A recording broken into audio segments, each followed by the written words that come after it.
कि आए और अपने शब्दों से इस जनसभा को संबोधित करने का काम करें। आदरणीय बहन कुमारी मालती जी।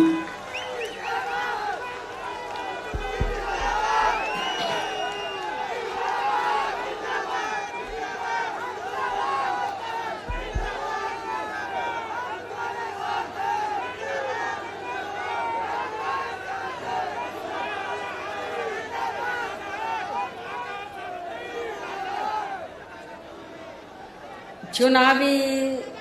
जनसभा में इकट्ठा हुए बीएसपी व इन्हें लोगों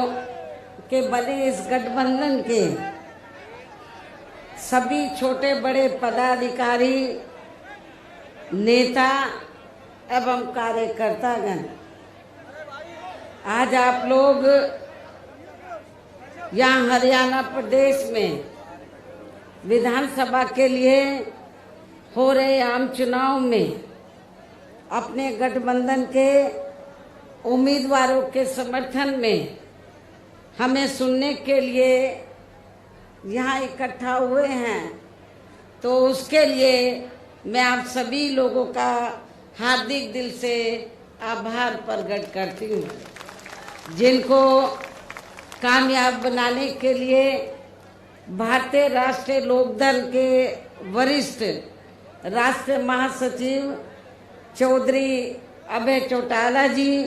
व इनके सभी साथीगण तथा बीएसपी के भी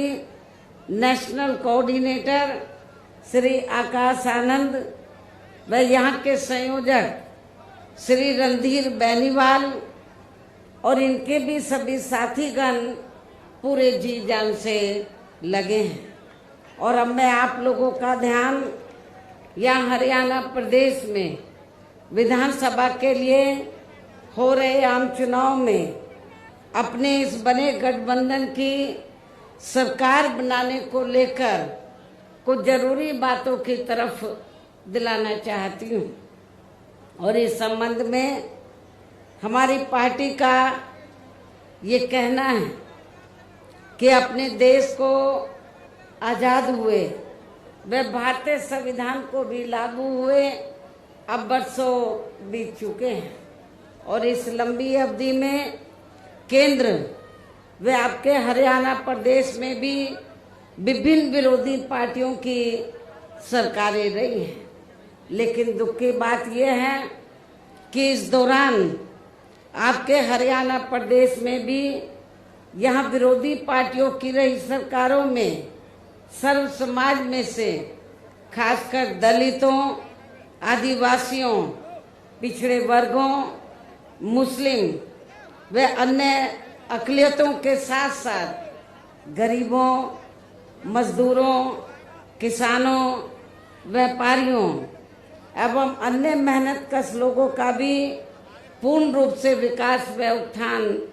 आदि नहीं हो सका है, जिनकी सरकारों की गलत नीतियों एवं गलत कार्य प्रणाली आदि को अब इन्हें और ज़्यादा आजमाने की ज़रूरत नहीं है। और इस मामले में खास तौर से मैं दलितों, आदिवासियों व अन्य पिछड़े वर्गों के लोगों को ये बताना चाहूँगी कि इन वर्गों को यानी कि पूरे देश में एससी, एसटी और ओबीसी, अनुसूचित जाति, जनजाति व अन्य पिछड़े वर्गों के लोगों को परम पूज्य बाबा साहब डॉक्टर भीमराव अंबेडकर के कड़े संघर्ष एवं अथक प्रयासों से भारतीय संविधान में मिले कानूनी अधिकारों में से विशेषकर सरकारी नौकरियों में जो इन्हें आरक्षण की सुविधा मिली है, तो उसे यहाँ पहले कांग्रेस की और अब बीजेपी की तथा अन्य पार्टियों की भी रही सरकारों की जातिवादी सोच व मानसिकता के चलते इन्हें यह आरक्षण का पूरा लाभ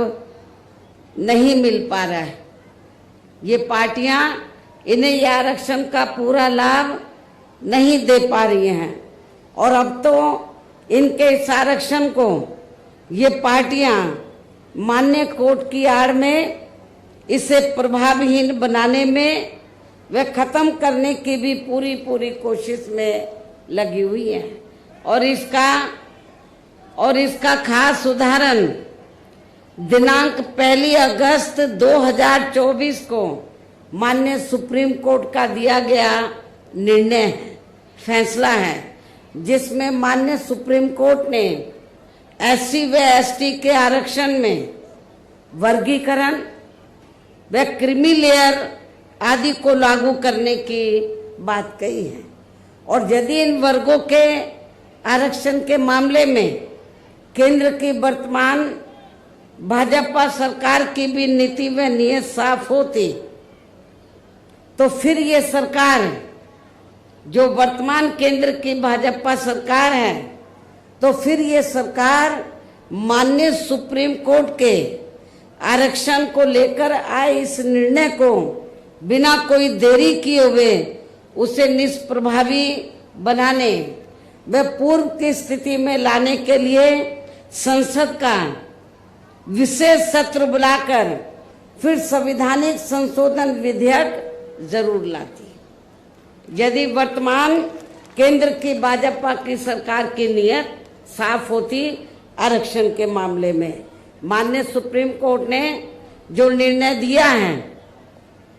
तो वो उस निर्णय से आपका जो आरक्षण है आगे चलकर अब ये ना के बराबर रह जाएगा और आपको कोई ज्यादा लाभ मिलने वाला नहीं है। तो जो अभी तक आपको ये सुविधा मिल रही थी तो उस स्थिति में लाने के लिए तो फिर सुप्रीम कोर्ट का निर्णय है, तो इसको कौन बदल सकता है? इसको सेंटर की सरकार बदल सकती है। वर्तमान में केंद्र की सरकार किसकी है? भारतीय जनता पार्टी की। हमने भारतीय जनता पार्टी की सरकार को ये कहा कि यदि आपकी दलितों, आदिवासियों और अन्य पिछड़े वर्गों के मामले में, खासकर SC ST के आरक्षण के मामले में यदि नीति आपकी स्पष्ट है, सोच सही है, तो फिर आपको जो माननीय सुप्रीम कोर्ट ने 1 अगस्त 2024 को जो निर्णय दिया है, जिससे SC ST का आरक्षण निष्प्रभावी हो गया है और ये फिर खत्म हो जाएगा, तो फिर इसको प्रभावी बनाने के लिए और पूर्व की स्थिति में लाने के लिए फिर केंद्र सरकार की जिम्मेवारी बनती है कि वो पार्लियामेंट का विशेष सत्र बुलाए और विशेष सत्र बुलाकर उसमें संवैधानिक संशोधन विधेयक लाए। और उसमें फिर हम देखते हैं कांग्रेस और पूरा विपक्ष तो वो आपको सपोर्ट करता है नहीं करता है। जिन्होंने संविधान बचाने और आरक्षण को बचाने के नाम पर पूरे देश में दलितों, शोषितों को, पिछड़ों को गुमराह करके इनका वोट तो ले लिया, लेकिन जब माननीय सुप्रीम कोर्ट ने जजमेंट दिया तो जजमेंट के बाद इनको सांप सूंघ गया है। ये सारी विपक्ष की पार्टियां, कांग्रेस और इनका इंडिया गठबंधन सब चुप है, कुछ बोलने के लिए तैयार नहीं है। लेकिन हमारे लोगों ने भी बहुत बड़ी गलती की, उनके बहकावे में आ गए। संविधान बचाने के नाम पर, आरक्षण बचाने के नाम पर उनके बहकावे में आकर अपनी पार्टी BSP को भी किनारे कर दिया और इंडिया गठबंधन को वोट दे दिया लोकसभा चुनाव में। लेकिन अब क्या हो रहा है? चुनाव खत्म होने के बाद इंडिया गठबंधन को फायदा तो हो गया गुमराह करके आप लोगों को, लेकिन जब 1 अगस्त को निर्णय आया आरक्षण को लेकर के जो शेड्यूल कास्ट के लोग हैं, ट्राइब कम्युनिटीज के लोग हैं, दलित जो लोग हैं, आदिवासी लोग हैं, तो अब इनको जो पहले से आरक्षण मिल रहा था, जो इनका कोटा मुकर्रर था, जो पहले से आरक्षण मिल रहा था, वो ना मिलके अब इनका वर्गीकरण किया जाएगा। जिनको जरूरत है उनको दिया जाएगा और शेड्यूल कास्ट में जो जातियां मजबूत होगी उनको किनारे कर दिया जाएगा। ये जजमेंट है। लेकिन ये आप लोगों को मालूम होना चाहिए कि जिन शेड्यूल कास्ट में जो जातियां कुछ आगे भी बढ़ी हैं, मुश्किल से 5-6% लोग बढ़े हैं, बाकी लोगों की सामाजिक, आर्थिक और शैक्षणिक की स्थिति में अभी कोई ज्यादा बदलाव नहीं आया है। इसलिए इनके वर्गीकरण की अभी जरूरत नहीं है, बल्कि जो पूर्व में जैसी स्थिति बनी थी, इनको सबको अभी पूरा आरक्षण देने की जरूरत है। लेकिन जब हमने इसके खिलाफ आवाज उठाई तो फिर सारी पार्टियां चुप हो गई। हमने बीजेपी को भी कहा कि सुप्रीम कोर्ट का जजमेंट है, आप संविधानिक संशोधन विधेयक लाइए और आप उसे पार्लियामेंट में लाकर पास कराएं। हम अपोजिशन को भी देखेंगे, इंडिया गठबंधन को भी देखेंगे कि वो आपको सपोर्ट करता है नहीं करता है। तो जो बीजेपी की सरकार है सेंटर की, वो संविधानिक संशोधन विधेयक अभी तक नहीं लाई है, अपोजिशन चुप है। तो ऐसी स्थिति में आप लोग एक बार तो धोखा खा गए, इनके बहकावे में आ गए इंडिया गठबंधन के, कांग्रेस के, और आप लोगों ने वोट दे दिया कि हम संविधान बचाएंगे, आरक्षण बचाएंगे। जब माननीय सुप्रीम कोर्ट ने आपके आरक्षण पर चोट मारी तो ये सारी पार्टियां चुप हो गई। ये कहती तो हैं कि हम आरक्षण के पक्ष में हैं, लेकिन माननीय सुप्रीम कोर्ट ने जो जजमेंट दिया उसको लेकर ये कुछ भी बोलने के लिए तैयार नहीं है। इतना ही नहीं, बल्कि इसके लिए कांग्रेस व इनके इंडी गठबंधन ने अभी तक भी केंद्र सरकार पर कोई दबाव नहीं बनाया है, और ऐसा करना तो बहुत दूर की बात रही, बल्कि इन्होंने माननीय सुप्रीम कोर्ट के इस निर्णय पर अभी तक कुछ भी खुलकर नहीं बोला है। और इस मामले में केंद्र की भाजपा सरकार व अधिकांश सभी विरोधी पार्टियां अभी तक भी चुप्पी साधे हुए हैं। यहाँ मैं ये भी बता देना चाहती हूँ कि माननीय सुप्रीम कोर्ट ने SC/ST आरक्षण में वर्गीकरण करने और क्रीमी लेयर को भी लागू करने का ये कार्य अब राज्य सरकारों के ऊपर ही छोड़ दिया है। अब ये राज्य सरकारों के ऊपर ही छोड़ दिया है, जो अब अपने हिसाब से इसका पूरा राजनीतिक फायदा भी उठाएंगे। साथ ही इसकी आड़ में इन वर्गों को बांटकर इन्हें आपस में ही लड़ाएंगे। अर्थात अब ये पार्टियां फूट डालो वे राज करो की नीति का भरपूर फायदा उठाएंगी इस जजमेंट की आड़ में। जबकि संविधान के मुताबिक अभी तक क्या था ये जजमेंट आने से पहले, जबकि संविधान के मुताबिक किस जाति को SC व ST की सूची में शामिल करना है या नहीं करना है, तो इसका ये अधिकार अभी तक केवल संसद, किसको था, पार्लियामेंट को था, संसद व माननीय राष्ट्रपति जी को ही दिया हुआ था संविधान के मुताबिक, जिसे 1 अगस्त 2024 को माननीय सुप्रीम कोर्ट के आए निर्णय के जरिए इसे अब वापस लेकर सीधे ही राज्य सरकारों को दे दिया है, जिससे अब इन वर्गों के साथ काफी ज्यादती होगी। अर्थात इनका अब ये आरक्षण ना के बराबर ही रह जाएगा। दलितों का, आदिवासियों का जो आरक्षण है वो ना के बराबर ही रह जाएगा। और अब तो कांग्रेस के श्री राहुल गांधी ने भी विदेश में जाकर इनके सभी आरक्षण को आगे वक्त आने पर खत्म करने का भी ऐलान कर दिया है। इसलिए इन वर्गों के लोगों को बाबा साहब डॉक्टर भीमराव अंबेडकर द्वारा जो इन्हें आरक्षण का ये संवैधानिक अधिकार मिला है, तो इसे बचाने के लिए अब यहाँ हरियाणा प्रदेश में हो रहे विधानसभा चुनाव में इन वर्गों को, ऐसी सभी आरक्षण विरोधी पार्टियों को अपना कतई भी वोट नहीं देना है। जो ये पार्टियां माननीय सुप्रीम कोर्ट के आए इस निर्णय को बिल्कुल भी बदलने के लिए तैयार नजर नहीं आती हैं, ना तो भारतीय जनता पार्टी और ना ही कांग्रेस पार्टी का इंडिया गठबंधन। अर्थात इस मामले में केवल ये पार्टियां इन वर्गों को गुमराह करने में ही लगी है। ऐसी स्थिति में अब इन वर्गों को यहाँ विधानसभा के हो रहे आम चुनाव में अपने बने इस गठबंधन की ही सरकार बनाकर, क्योंकि ये लोग जो जजमेंट आया माननीय सुप्रीम कोर्ट का रिजर्वेशन को लेकर, इसको ये अभी तक भी बदलने के लिए तैयार नहीं है, ना कांग्रेस ना बीजेपी। तो ऐसी स्थिति में अब आप लोगों को करना क्या है, यह अपने गठबंधन की सरकार बनाकर इसे लागू होने से, ये जो अभी नया जजमेंट आया है, तो अपने यहाँ गठबंधन की सरकार बनाकर इसे लागू होने से तब तक लटका कर व रोक कर रखना है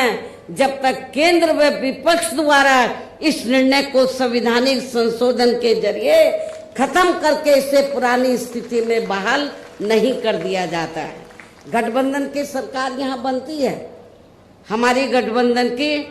हमारे हाथ में है कि इसे लागू करे या ना करे।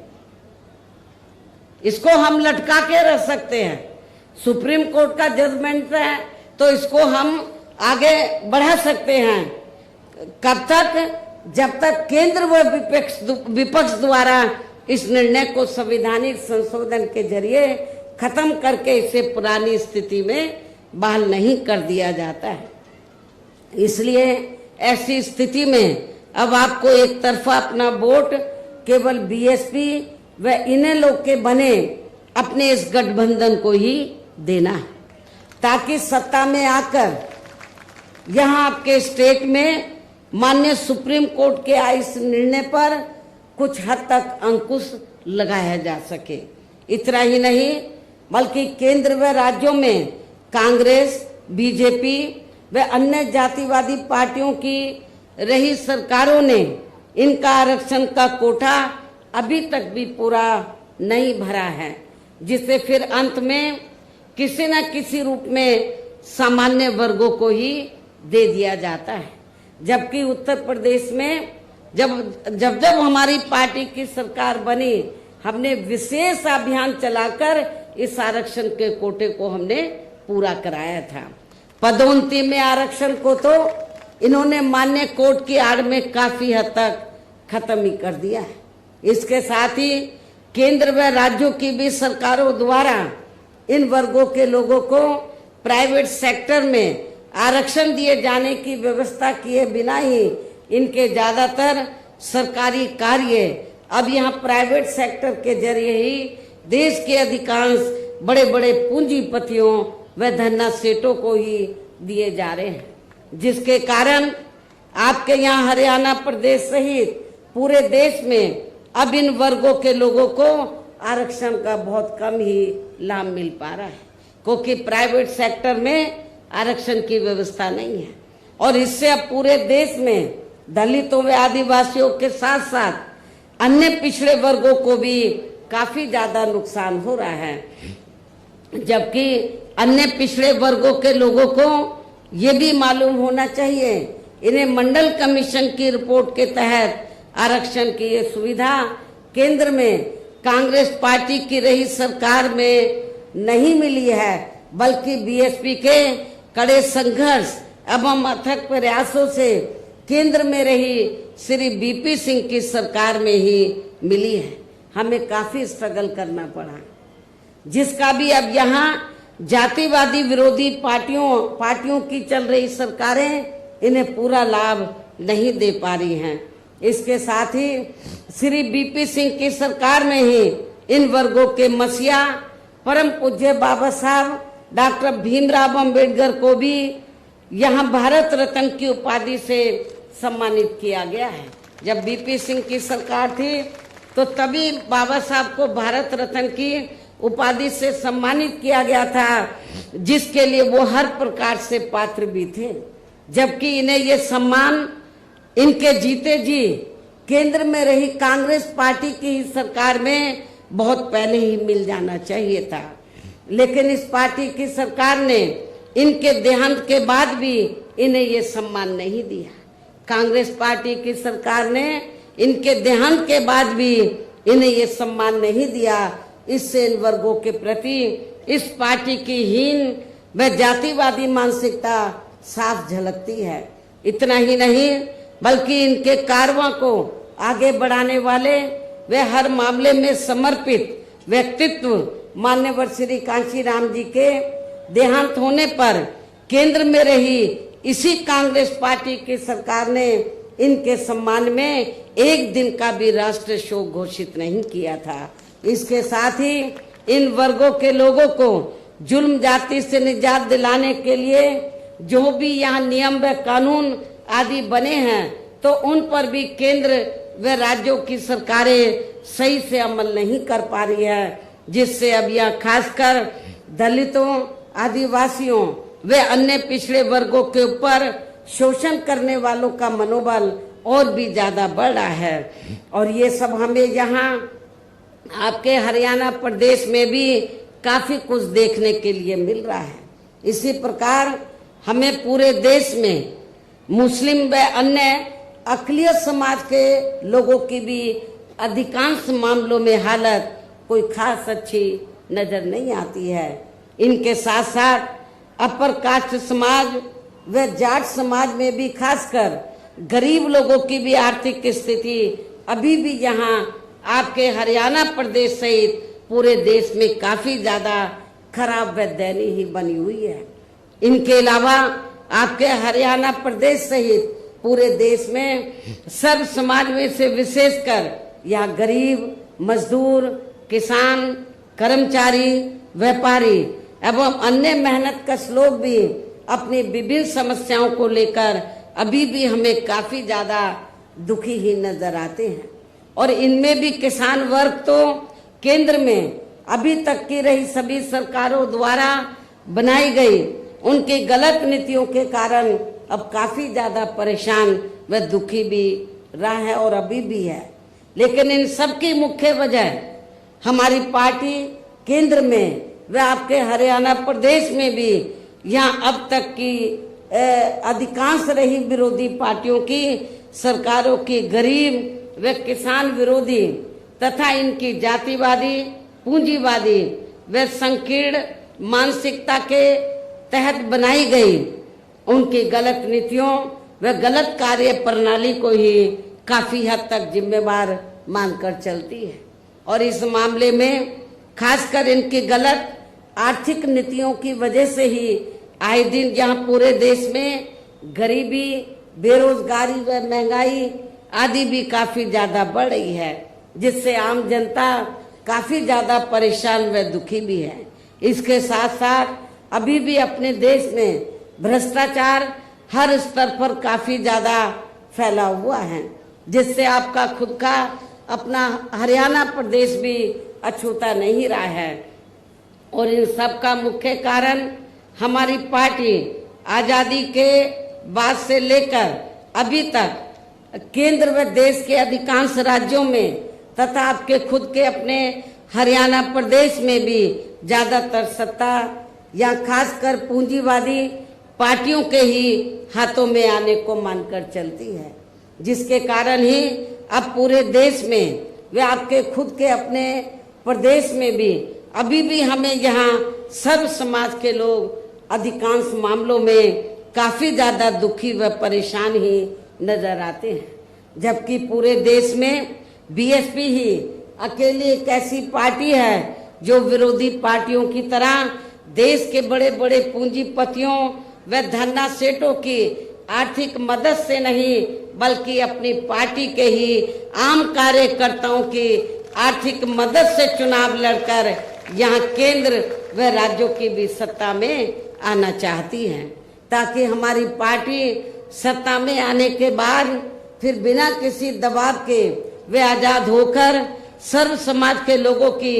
सभी समस्याओं का समाधान करके उन्हें हर मामले में वे हर स्तर पर यह खुशहाल बना सके। और इसी आधार पर चलकर ही आबादी के हिसाब से देश के सबसे बड़े प्रदेश उत्तर प्रदेश में आपका पड़ोसी राज्य है उत्तर प्रदेश,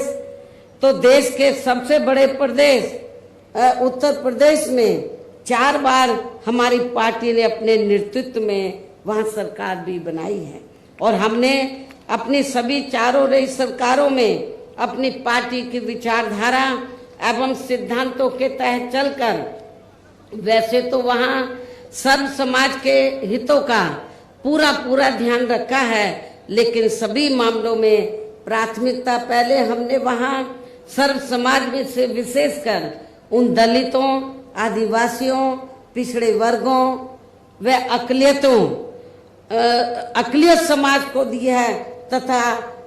अन्य समाज में से गरीब एवं असहाय लोगों को ही दी है, जिनकी यहाँ हर मामले में व हर स्तर पर सभी विरोधी पार्टियों की रही सरकारों में उनकी हीन, जातिवादी, संकीर्ण व पूंजीवादी सोच होने के कारण काफी ज्यादा उपेक्षा की गई है। इसके साथ साथ हमने उत्तर प्रदेश में, आपको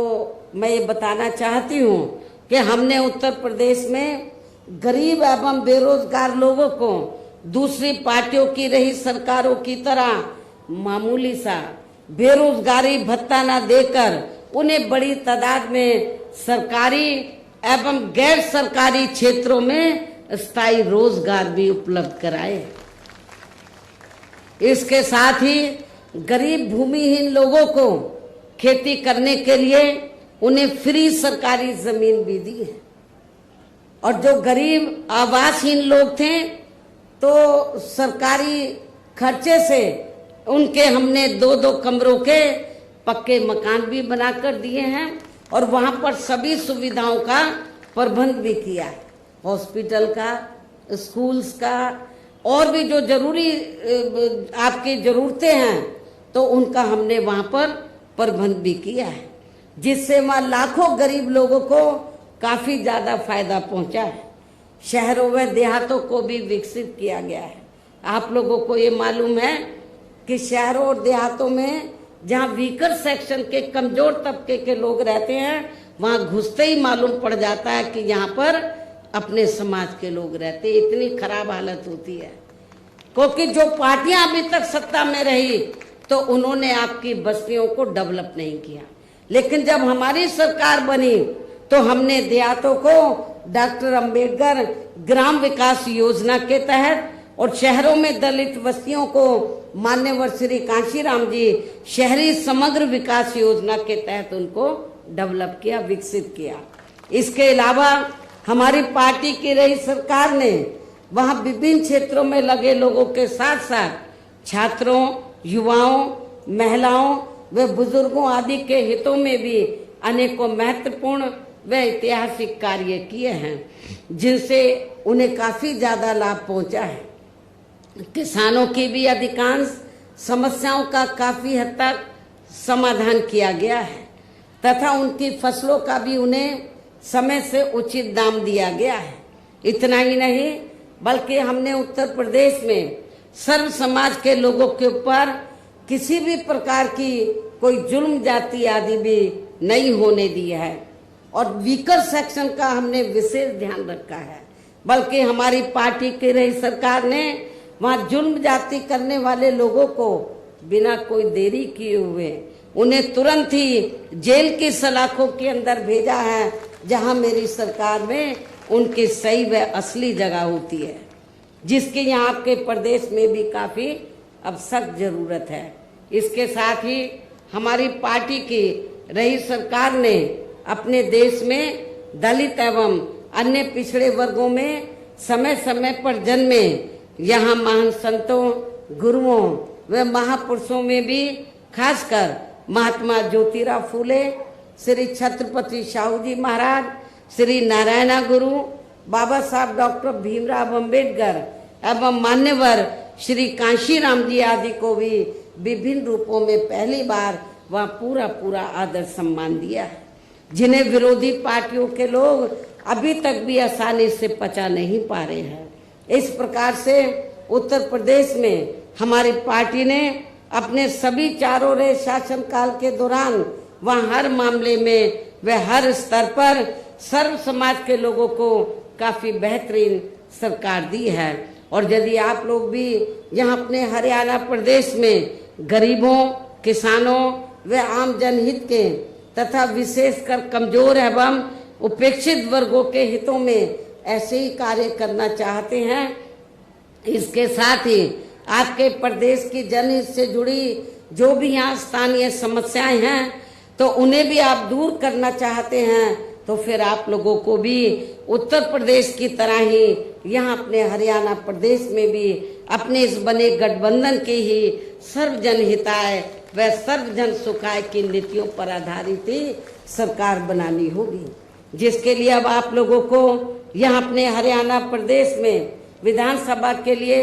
हो रहे आम चुनाव में अपने गठबंधन का ही बेहतर रिजल्ट लाना होगा। इसके साथ साथ आप लोगों को वोट पड़ने तक यहाँ की सत्ताधारी पार्टी व अन्य सभी विरोधी पार्टियों के साम दाम दंड भेद आदि हथकंडों से भी जरूर सावधान रहना है। और इस मामले में खासकर आप लोगों को विरोधी पार्टियों के जारी किए गए उनके हवाई व प्रलोभन भरे चुनावी घोषणा पत्रों आदि के बहकावे में भी कतई नहीं आना है, जिन्हें ये पार्टियां सत्ता में आने के बाद अधिकांश अमल में नहीं लाती हैं, जिस पर से अब जनता का काफी हद तक विश्वास ही उठ गया है। इसलिए हमारी पार्टी किसी भी चुनाव में अपना कोई भी चुनावी घोषणा पत्र आदि जारी नहीं करती है। वैसे भी हमारी पार्टी कहने में बहुत कम बल्कि कार्य करके दिखाने में ही ज्यादा विश्वास रखती है, अर्थात जो कहती है तो उसे करके भी दिखाती है, और ये सब हमने उत्तर प्रदेश में करके भी दिखाया है। और अब संक्षेप में मेरा यही कहना है कि आप लोगों को अपने खुद के व अपने हरियाणा प्रदेश के भी हित में यहाँ बीएसपी व इनेलो के बने अपने इस गठबंधन की ही सरकार बनाना बहुत जरूरी है। और अब आप लोगों को अपने इस गठबंधन के ही उम्मीदवारों को ज्यादा से ज्यादा कामयाब बनाना है, जिसके लिए बीएसपी के उम्मीदवारों को हाथी चुनाव चिन्ह के सामने वाले बटन को दबा के तथा भारतीय राष्ट्रीय लोक दल के उम्मीदवारों को चश्मा चुनाव चिन्ह के सामने वाले बटन को दबा के इन्हें जरूर जिताना है। इस प्रकार से आप लोगों को अपने बने इस गठबंधन की ही पूर्ण बहुमत की सरकार बनाना है, और सरकार बनने पर फिर गठबंधन की ओर से आपके हरियाणा प्रदेश का मुख्यमंत्री चौधरी श्री अभय चौटाला जी को ही बनाया जाएगा, जिनको मेरे आशीर्वाद के साथ साथ इनके पिता चौधरी ओम प्रकाश चौटाला जी का भी पूरा आशीर्वाद प्राप्त है। वैसे स्वर्गीय चौधरी देवीलाल जी का भी हमेशा इन पर आशीर्वाद बना रहा है। इनके साथ साथ गठबंधन की ओर से बीएसपी का एक डिप्टी सीएम दलित वर्ग का तथा दूसरा डिप्टी सीएम अन्य पिछड़ा वर्ग या अपर कास्ट समाज में से ही बनाया जाएगा। और ये दोनों डिप्टी सीएम कौन होंगे इसका फैसला इस चुनाव का नतीजा आने के बाद ही किया जाएगा। इन्हीं जरूरी बातों के साथ ही अब मैं आप सभी लोगों से अपने बने इस गठबंधन के अधिकांश उम्मीदवारों को जिताकर अपनी यह गठबंधन की ही सरकार जरूर बनाना है। इस उम्मीद के साथ ही अब मैं केंद्र सरकार से देश में जातीय जनगणना कराने के लिए भी विशेष अनुरोध करती हूँ, जिसको पहले केंद्र में रही कांग्रेसी सरकार ने और अब वर्तमान में चल रही बीजेपी की सरकार ने भी इसे अभी तक भी लटका के रखा हुआ है, जो उचित नहीं है। इसके लिए भी इनसे विशेष आग्रह के साथ ही अब मैं अपनी बात यही समाप्त करती हूँ। धन्यवाद। जय भीम व जय भारत।